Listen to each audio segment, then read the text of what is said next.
I can't believe in America we're still doing this. We gotta act like idiots. Like, you should be able to go to the hospital for free. In other countries, they can do it. Go to the hospital for free. Go to the hospital for free, assholes. And another piece of this, if you can just kind of break down what this would mean if the Supreme Court makes some changes. Well, in the Affordable Care Act, we said that people could get their preventative services if they're approved by this United States Preventative Services Task Force as very proven to actually make people healthy.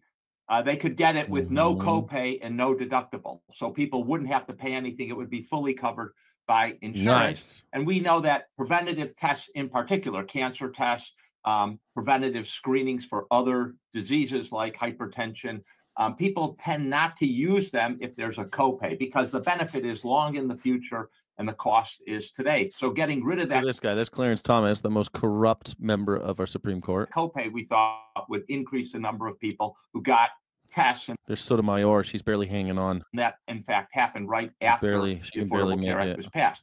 This group of conservative Christians comes along and says, listen, we don't want to pay for That's Omi Kelmy Barrett. She's frozen in fear. She's afraid of God, but she's afraid of Donald Trump more. tests to prevent HIV among people, a test that's 99% effective.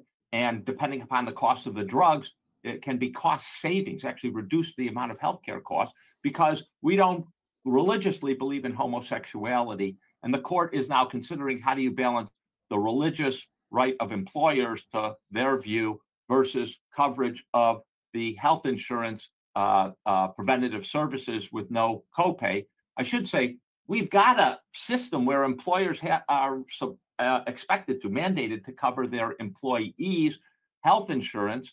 And then to say, well, the employer can decide which benefits they want to cover and not, does seem, to me at least, a little unjust.